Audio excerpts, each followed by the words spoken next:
All right, what is up, everybody? Hey, if you are new to this channel, my name's Craig. Me and my buddy Chris started this. It's not our first channel. We started with Sports Talk Detroit. We are Lions fans, but we love talking about the teams that the national media doesn't talk about as much and the stories the national media doesn't talk about as much. And the Raiders had some really kind of unexpected and disappointing news as of late, and that is that after being with the team like for maybe a week, I don't even know if it was that, Amari Cooper is saying, adios, I'm retiring and I'm done. You know, it's interesting with Amari Cooper, even when he was with the Raiders, when he was with the Cowboys, definitely with the Bills, he just often seemed uninterested. I kind of thought that about him. I thought he was always super talented. I definitely thought he lost a step or two over the last couple of years. But he always kind of felt uninterested. He always seemed like he was hurting, in pain. Something was always going on with that guy. So I have to admit, I was surprised to see that he retired. But at the same time, I didn't see it coming, but I wasn't surprised, if that makes sense. Does that make sense? So we want to talk about how they're ready to pounce, how they're ready to get back at it, even without Amari Cooper. And I want to talk about some of the good things that they have happening for them, an advantage, who I think they're going to lean on in this. And we're just going to talk about a bunch of other different stuff too. So with all that being said, let's get into it. If you have yet to hit that subscribe button, please go ahead and hit that. I think that would be great. First, I want to look at your team, and I want to look at some wide receivers. This is the obvious stuff. I will say this.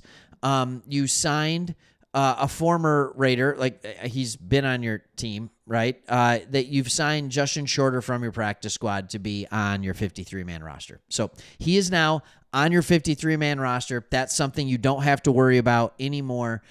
He's been around. He was originally drafted by the Bills. And that's fine. I'm not saying he's the answer here. I'm not saying that. I'm just giving you the update on that news. The answer is something entirely different. I have to admit, as a Raiders fan, right? I enjoy the Raiders. Don't get me wrong. I'm a Lions fan.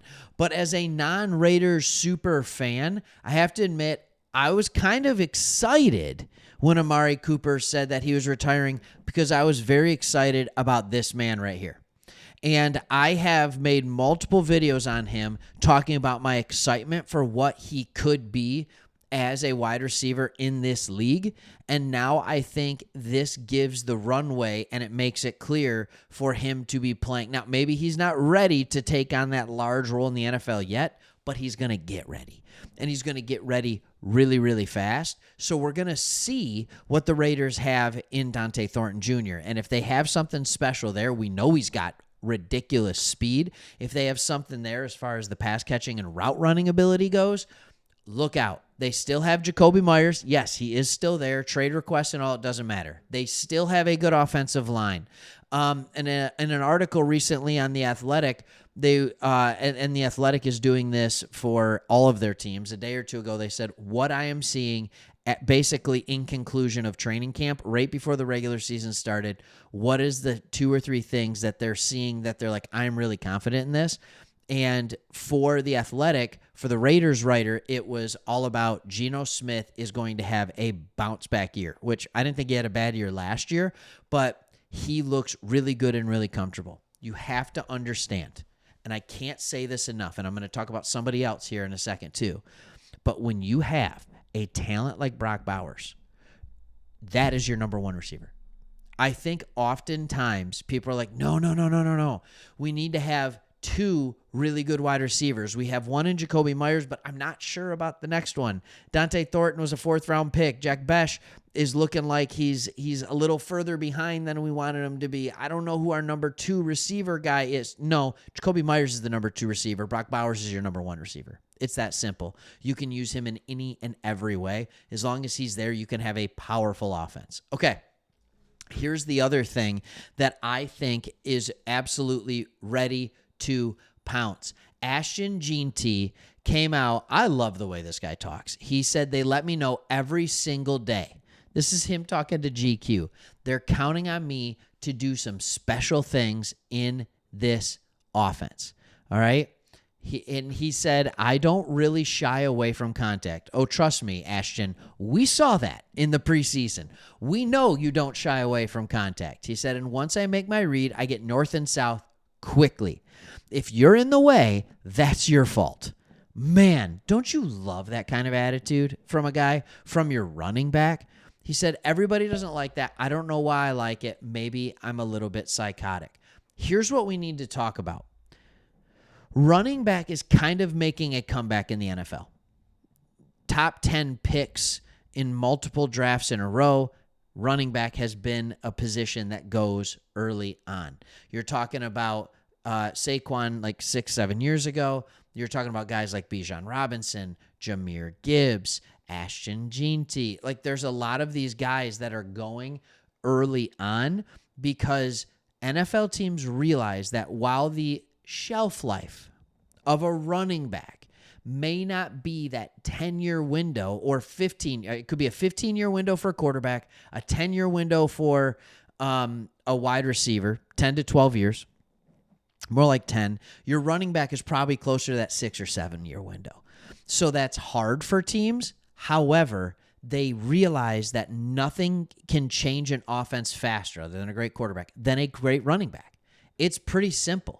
All right, Ashton GT went out and said this too. He said Saquon's done a great job of putting things on display for the running back position and showing our value to the team by winning the biggest game possible. That's the Super Bowl.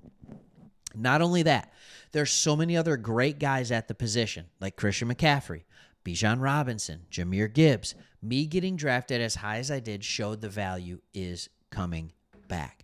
And what you need to understand, and what I think all of us need to understand, is when you're looking at an offense, it changes things drastically.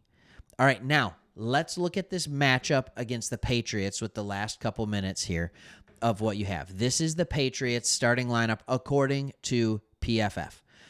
The Patriots are no doubt an improved team. There's no doubt they are an improved team. Your defensive line holds a massive advantage over this team.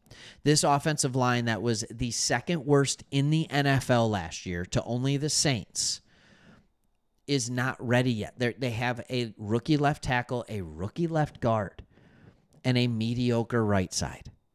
All right? That is not what you're looking for.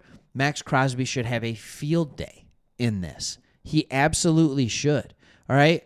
And he's not the only one. POUNCE is getting huge praise. All right? He's getting huge praise. And the fact is you just have more there. The New England Patriots, you get them early in the year. By the way, 1 o'clock kickoff, 1 o'clock here where I am in Michigan, 1 o'clock in New England where they are, not where you are. All right? It's a unique thing. Do you like that, by the way? Do you like when you go over to the East Coast and then you play the game early? You get to watch, 10, 11 o'clock tip. All right, kickoff. Is that great? Like, I don't know how. I was just talking with one of my buddies at work, and we were just talking about, like, what would it be like to live on the West Coast and be a football fan? Go to church Saturday night, then you get up Sunday. First game start at 10. Second round of games at 1. Your Sunday night football is at 5, like dinner time. I'm just like, this is remarkable. Then football's done. You put the kids to bed, hang out with your wife. Like, what are we doing? This is fantastic. I think this is a matchup that absolutely favors you. I think Drake May is the real deal in New England. But I think there's still a lot of rookies that are there. Diggs, I don't know how healthy he is coming off that ACL. I think both teams are a lot of fun and have a lot of excitement. Both have exciting young running backs. I just think your trenches, the offensive defensive line, are further along than the Patriots are. I think having a solid veteran starter at quarterback pays dividends for you right now. This is one of those games you want to get early in the season. This is the battle of 2 fourth-ranked teams, so you really want to get this. All right, thanks for watching. Hope you liked it. I'm sure we'll be talking about it when the game is done. And, hey, hopefully we'll see you on that one. Bye-bye.